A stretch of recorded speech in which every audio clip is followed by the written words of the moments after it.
Abiraam ifaadhaanii kootuutti na fudhadhu jedhe. Ashamaa akkam jirtu hordoftoonni kiyya marti keessan siniin jechaa jechuudha. Abiraam maatii qaba mitissa. Haadhaaf abbaa qaba miti. Ermeellaan jaalallee Abiraam. Abiraam jireenya qaba ture. Jireenya sana quucca'ee yookiin ofirraa hin dhaamne. Osoo kantuu adeemuu nageenyi isaa qabameetu jira. Erga qabamee jedhamee immoo haatiif abbaan callisanii ilaalanii nama kanadhaanii mucayyoo kanatti fidanii mucayyoo kanayyuu qormata keessa galaa chaadha kan jiran. Osoo danda'amaa ta'ee Ermeellaan iyyuu yeroo tasgabbaa'uu qabdu turte jechuudha. Yeroo namni tasgabbeessuu qabu ture jechuudha. Garuu ishiitti dabarsanii kennanii har'a osoo ifaan jechuudha haala hamma keessa jiru kana keessatti Ermeellaa hargiira ta'ee jechuudha. Dhugaa dubbachuuf wanti inni gidiraarran keessifneef tokkollee hin jiru jechuudha. Isaan maaliif fuudhanii bakka sabala bakka kadhataa hin geessine? Namni kun osoo asii achi adeemuu jechuudha osoo mankaraaruu osoo waan tokko ta'e isaanitti dhaga'amu dhugaa dubbachuuf taanaan jechuudha. Meeriin jechuudha akkasitti Abiraamiif hin yaaddu akkasitti gaala Ruutaaf hin yaaddu. Asumaaf achi deemtee jechuudha sarbaa kee gangalchuu irraatiin kan hafe jechuudha. Faayidaan qabdate jechuudha. Eshi daaniin hin beektamisi akka dhukkubsachaa ture hin beektamiti. Maal hojii bilbila jalaa kaastee isaan faana haasoftee isa biraaniyyuu immoo Ermeellaatti bilbiltee isaaniin haasofsiifta. Fayyinni nama kana ergasii yaaddesseera ta'ee jechuudha. Itti namni kun sammuu qabu jettan ta'eera ta'ee jechuudha. Mee maalidha kan sin saba kana irratti hojjechaa jirtan saba kanatti agarsiisaa jirtan? Maal namni tokko sin jaalata? Namni tokko siniif yaada? Waa'ee fuuyyu miti kan gara keenyatti gara miidiyaatti akkana fiddan jechuudha. Yeroo hunduma wanta nama giraa gabba'u maalidha inni kan sin fididdanii akkana dhuftan jechuudha. Inte siiraas maal hojjechaa jirtu deeffa'i? Maal hojjechaa jirtu buziyyeen fa'i? Kaleessan tokko gaafa fayyaa qabu gaafa nagaa qabu ko sin gargaareera. Miidiyaa irratti iyyuu sin gargaareera. Keessan immoo beektu jechuudha. Oolmaa sin biraan qaba obboleessi keessan. Har'aa ta'e yeroo akkattidhaan jechuudha. Akka fardaa luugama qabutti luugamaan yeroo oliif gadi harkiftan jechuudha. Sana booda akka baqqaayee Abiraam nagaadha jedhani kunis dura nagaan qabudha jedhame ammas immoo nagaadhuma jechaadha kan isaan jiranii haala isaan inni keessa jiru wanti beekamu hin jiru. Bakka nageenya isaatidha obboleessa kootidha jechuudha. Meerinas jechuudha hin batattifti. Eessadha eessa jira iddoon jiru hin beektaa jennaan ani hin beeku. Meerii Ermeellaa kana inaasofna garuu iddoon jiru ani hin beeku lafa inni jiru ani hin beeku. Wajjin haasa'uun koshifaan ammoo taana bakka inni jiru hin beeka jechuu komiti nageenyatti deebi'aa jira raateessitaniitidha. Jennaan maal rakkoo qaba inni mee mucaa isaatii fi haadha mucaa isaa filate. Ani kan hin jedhu jechuudha gaafuma kanatti ta'e ifaa sifaadha akkamitti walii galuu dandeesseetuma meeyyuu abbaa manaa ishee deeffachuu dandeesse. Abbaan iyyuu gadi jedhanii lakkii haadha godhanii haati ishee kadhatanii dadhabanii obboloonni ishee kadhatanii dadhabanii akkamittiin si'ii jechuudha. Si'i tambooshinlaa baasa hin beekne kana haasawaa hin beekne safuu hin beekne salphataa jechuudha. Kana faana akkamittiin walii galtee Ruutaanii gaala ishee deeffachuu dandeesse. Abiraam dubartii biraa faanamee jireenya eegaleera jiruu eegaleera xibsii nyaachuu eegaleera. Achi immoo ishii kana biraas immoo nyaata ishii sana bira deema. Ayyee dhugaan siniin jedha. Abiraam immachik bakka kootutti na fudhadhu jette miti amma siif haa ta'u dhugaa yoo beekaa gootes yoo dhukkubsattee gootes immachik gidduu deemi. Dubartii of hin kabajne dubartoota iddoo of hin laanne akkasitti gidduu deemanii jechuudha.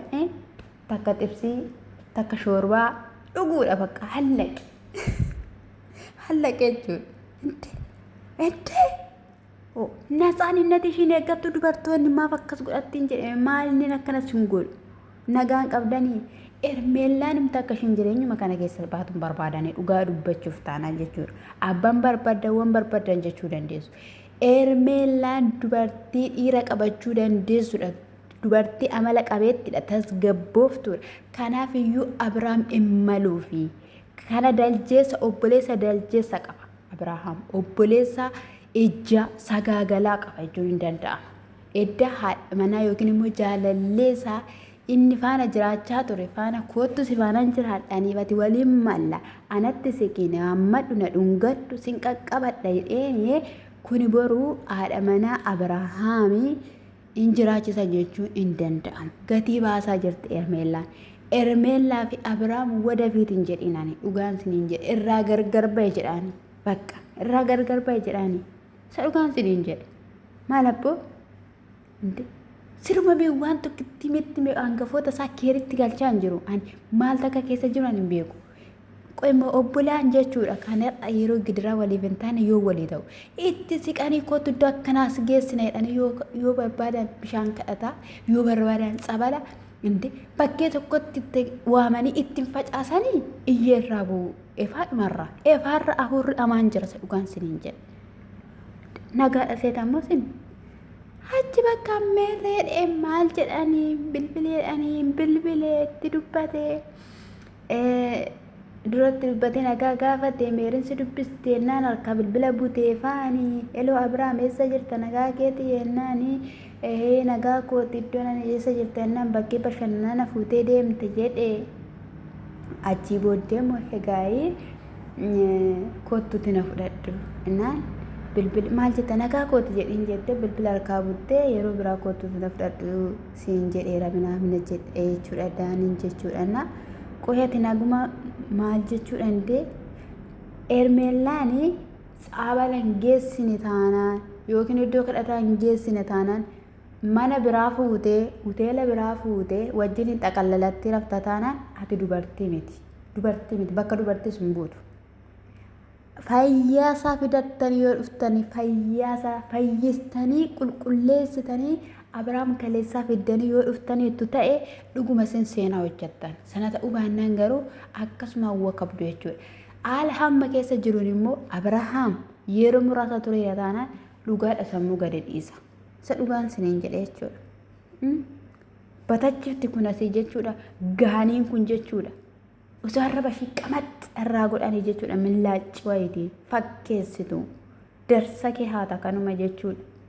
Dhaqiitii jechuudha ispoortii hojjedhu of keessa naqisa fuulduratti si bahee luqqeetu dudduubatti si bahee hanshakil maal ishiin dhugaa dubbachuuf taanan jechuudha. Inni adama kan biraa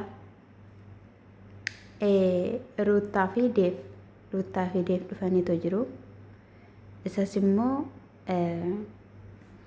maaliif akka ta'e hin beeku inni mucaasaa filatee mana isaa filatee gaa'ela isaa filatee jetteetoo jirti Ruuttaan jechuudha. Amimmaan immummu'amaadha kan isheen haasawaa turte anaa nyaatu immummu'amiin saree koo immummu'amiin buchee koo Ruuttishaa immummu'amiin sababni isaayyuu xibbiqqee gootee abbaa manaa kee qabatte ofitti sissitee abbaa manaa kee ushururuu situ lafa rakkinaa wajjin hin dabarre gidiraa wajjin hin dabarre anti yanaa fi sabara timaatimiiti jettee ofitti qabatte baay'ee tokko jechuudha kunuunsite wanta ta'eef dinkata si jalaa ba'e miti sii deebi'an bilbilaaf sii deebi'a abshir nutu sii deebisa jechuudha nutu sii deebisa abshireshii immummu'amiin yoo mu'amte immoo tokko jadduu godhe maalaaf jennaan gaafa bu'an aariin namarraa galte waan ta'eef maaliif goota keessatti liqimsitame maasii gadi liqimsitan deebi'ee mataan si dhukkuba kanaaf iyyuu dub lafatti gadi godhe anas siin jedhe booy sagaagaltoota gaa'ilaa faayidaan qabdan sin dhala keessaniif iyyuu waan keessanan hin beeku sin nagaa siniif haa godhu gooftaan araarri siniif haa ta'u innaa kaayee abbaa manaa ta'ee takaalanii micciiranii jaanjessanii waan ta'e godhanii ofitti naannessanii abbaa manaa ta'e qo'ana kan isin jedhu Ruuttaa garuu jechuudha mee ammatteetu maalgaa tokkorra wajjin hin raftaa wajjin maal raftaa maaloo isuma kana gaaffii guddaa natti ta'e mee jechuudha firaashuma tokko ol qabattee wajjin hin raftaa biraan faan jinnii jechuun akkoo hin danda'ama du'aa reeffa jechuun akkuma deebsiin jedhe iyyuu jechuudha Inni fi gaafa inni dhufu bakka Abrahaam jiru nan beeka Hermeellaa faana jira jennaani jettee achii booda akkamittiin akkas ta'uu danda'e maalidha jennaan nuti gaala keessi akka gaalli kee deebi'uuf akka waliin jiraattaniif shoora guddaa xabannee turre waan baay'ee siin jedhee sitti haasawee ture. Isa kanaafiyyuu gaafa inni nagaan qabu siniin jennu nagaadha nuun jechaa turtanii maalidha naaf gaaffiidha. Jennaani sadhiisi minamna jettee achi booda immoo Hermeellaan qeesiidhaayi Hermeellaani dooktoraayi jettee jechuudha. Maaltu bakka qeesisi geesse bakka qeesii bakka maali intee salphina akkan qaanofnani bakkee sanatti jechuudha. Yoo dhugumsa wala deeme bakkee sanatti seexanni yeroo irraa hiyyuu viidiyoo hin waraabamtu maqaa keessan akka sinin salphine kana sinii sodaadhee jiran yoo dhugu waa gootanii jiraattaniitu ta'ee jechuudha. Nuti immoo akkamittiin kan shakkine simbira dhufee irraa ta'e mucaa nagaa ture. Inte burraaqee Hermeellaan biraankii gooteetu naafin caasitti na kajeelchise qabaxxisee jettee ishinis gaaf sana kolfee galgala isaa fuutanii guyyaa lama nuu bulchitan akka nuu fiddanii jechuudha. Kanaafiyyuu isa kanadha. Ollataniiru garuu baasee ollatanii du'aniiru. Kallattii hundumaaniyyuu ifaar iddoo sadii waan furtan arge inuma oliif gadi kaata jechuudha. Inuma sussuka jechuudha. Sababni isaa hojjetiin isaanii akka hin baaneef jechuudha. Kaaleeb biratti illee haala sanadhaan haasaweera. Kaaleeb illee maal akkanas godha gadi hin teessu nagaadha jetteetta miti nama mana gahu akkamittiin fuudhamee deemama dubartiidha ootii naamna jechaadha kan turame jechuudha. Akkasitti bakka akka zanaadha dhugaan siniin jedhe zanaadha. Gumayyuu akkamii dhiirriin qannatiin Itoophiyaa keessa dhiirriin jiru mooyi dhiirriin jiru moo Ruutaan garuu dhugaa qabdi baasawee Ruutaan dhugaa qabdi maaliif jennaani waan baay'ee gootee akka dhiirri ishiittiin sidhne gochaadha kan ishiin jirtu. Eenyuti itti siqisi jammar waa'ee ishii kan maqaadha hin jiru. Wanni dhuma malee jechuudha dasitaadha malee saayii. Isa kana sodaattee jirti Ruutaan baay'ee waan baay'ee sodaatti lulee bichaaf osoo hin taane gochaa ishiin gochaa turte dhiironni biraan sodaatu baasawee nuyi kana nurratti hojjetti kana nurratti taasistedhanii hin sodaatu jechuudha dhugaa dubbachuuf boru jireenya isaaniif jechuudha. Dheerri immoo ciqicciqii dirii hin jaalatu. Akkasitti kaayee dubbiin akkas turee ilmootaatti deebi'ee jiruusaatti deebi'ee maa deebi'ee jettanii uma wanti isinii na yaaddanii nagaatti na jiraachistanii jirtanii kalee sannaa ishiin dhufte sana silaayyeen nanan akkasittiin garaatti baadhu noomaa dhufte nagaatti jechuanii jireenya keenya keessa baasuu qabdu turtan isin garuu sanan gooneet ati yoom sana goote sin be'imee kanatti gooteyyuu baay'eedha kanatti gooteyyuu baay'eedha gaansiin jedhe. Innaa boyinsiin jennaa hordoftoota kiyya qaalii sinan jaalladha sinan kabajamee sabskraayibii laayikii koomentii naa gochuudhaan na jajjabeessa girgirri dhiisaa seenii wala baaruu dhiisaa qabsoomuu dhiisaa soo ta'edha ishee haa heezzaachuu.